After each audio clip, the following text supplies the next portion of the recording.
Hello dear student, आप सभी का स्वागत है इस वीडियो क्लास के अंदर। आज की इस क्लास के अंदर हम जो चैप्टर 1 न्याय की अवधारणा हमने जो पढ़ा है, उस पार्ट से पिछले 3 सालों के अंदर बोर्ड परीक्षाएं जो आयोजित हुई हैं, उन बोर्ड परीक्षाओं में कौन कौन से प्रश्न आए हैं और कितने कितने मार्क्स के प्रश्न आए हैं, इनका हम विश्लेषण करेंगे। साथ ही साथ आगे आने वाली जो परीक्षा है 2021 की, उस परीक्षा की दृष्टि से इस पार्ट में से कौन से प्रश्न जो है वो महत्वपूर्ण बन जाते हैं, उनका भी अध्ययन करेंगे। तो चलिए शुरू करते हैं।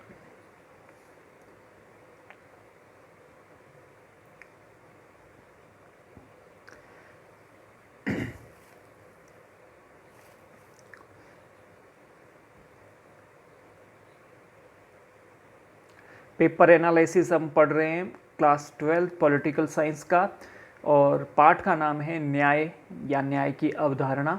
और इस पाठ में से 2018 के अंदर जो प्रश्न आए हैं, सत्र 2018 के अंदर जो प्रश्न आए हैं, उनका हम विश्लेषण पहले कर रहे हैं। फिर उसके बाद 2019 का, 2020 का, फिर उसके बाद में 2021 के संभावित प्रश्नों को देखेंगे। तो उसमें 2018 का जो अगर हम पेपर देखें तो उसके अंतर्गत 1 अंक का पहला प्रश्न आया था। 1 अंक के 10 प्रश्न आते हैं आपकी बोर्ड की परीक्षा के अंदर, और उसके अंदर 1 अंक का इस पाठ से प्रश्न आया था। उसका नाम जो कौन सा प्रश्न था, अरस्तु के अनुसार वितरणात्मक न्याय का अर्थ लिखिए।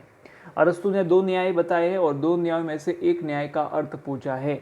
दोनों न्यायों में से एक न्याय का अर्थ पूछा है कि वितरणात्मक न्याय यानी डिस्ट्रीब्यूटिव जस्टिस से अरस्तु क्या कहना चाहता है, उसका अर्थ आपको लिखना था और आपको 1 मार्क्स मिल जाता। तो आपको मालूम ही है कि वस्तु जितने भी संसाधन हैं, पर उस कार्यदंड है, स्वतंत्रता है, ठीक है ना, उन सभी का व्यक्ति की योग्यता के अनुसार जो है वो वितरित करना ही क्या कहलाता है, योग्यता शब्द याद होना चाहिए आपको। तो वो आपका प्रश्न जो है 1 नंबर का सही हो जाता है। इसी प्रकार दूसरा प्रश्न आया था, 2 अंक का प्रश्न आया था 2 नंबर का, और उसमें कानूनी न्याय का अर्थ स्पष्ट करना था।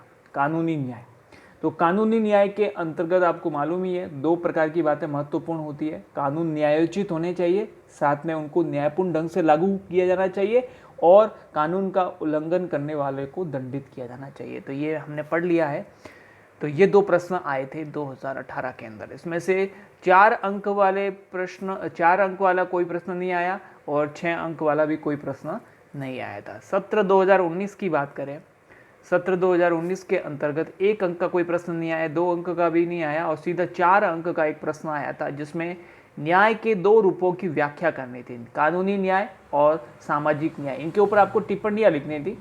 तो देखिए यहाँ पर कई बार हम सोचते हैं कि प्रश्न रिपीट नहीं होता है, लेकिन देखिए ये कानूनी न्याय जो है 2018 के अंतर्गत जो प्रश्न आया था, 2018 में कानूनी न्याय का जो प्रश्न आया था, वही वापस जो है इधर यहाँ पर रिपीट हो रहा है। ठीक है, कानूनी न्याय और साथ में सामाजिक न्याय को भी पूछ लिया है। तो ये 2-2 मार्क्स के 2+2 दोनों के 4 मार्क्स हो रहे थे। और उसके बाद में इसमें से 4 अंक का कोई भी 4 अंक का प्रश्न आ गया था, 6 अंक का कोई भी प्रश्न नहीं आया था। अब बात करें हम 2020 की।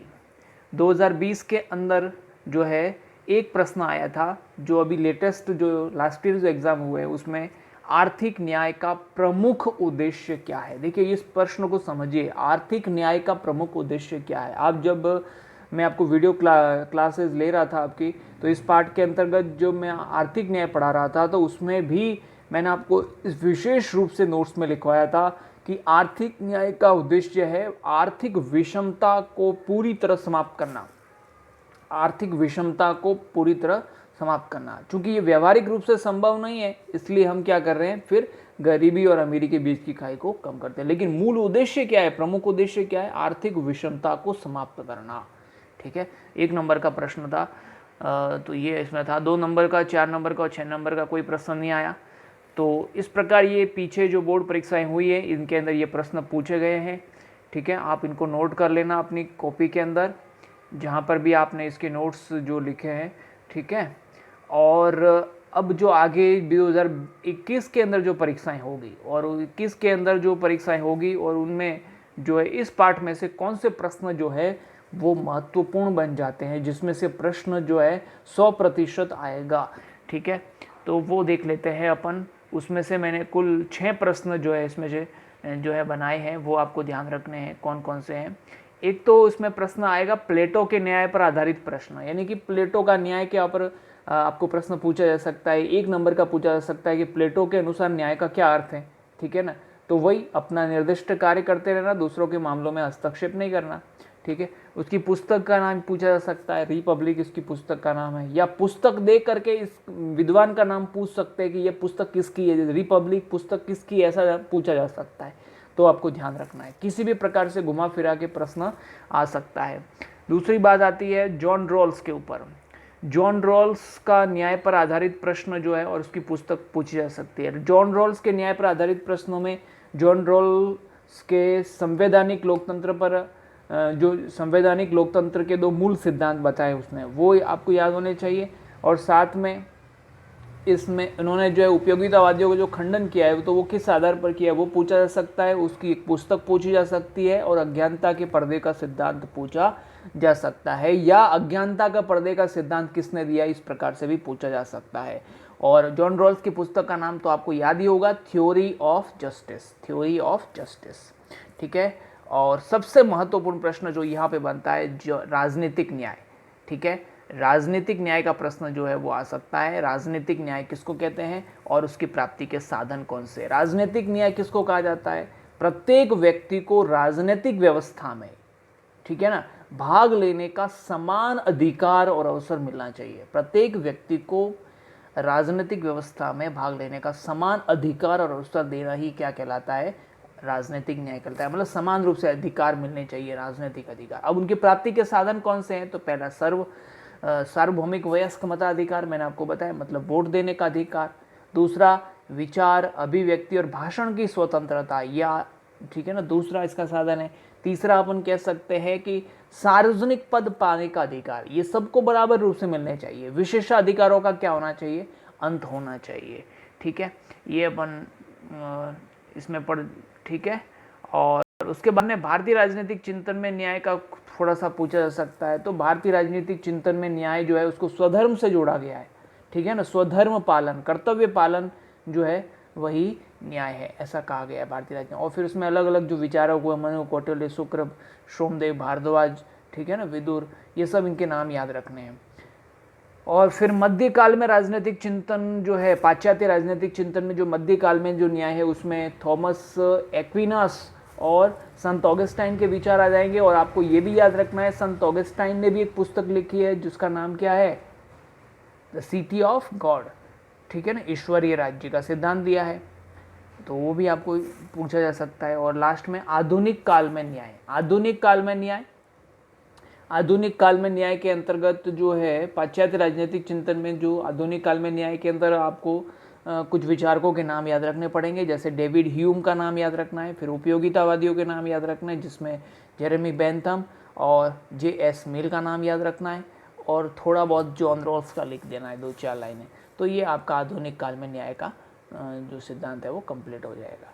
तो बस आज के वीडियो के अंदर इतना ही। मैं ये कह रहा था कि अगर आप इस प्रकार से डेली तैयारी करेंगे, जो एक चैप्टर कंप्लीट कर लिया उसके बाद में प्रीवियस ईयर के जो प्रश्न हैं उनको अगर आप नियमित रूप से इस प्रकार से देखेंगे तो आपकी जो पढ़ाई है उसको पूर्णता मिलेगी।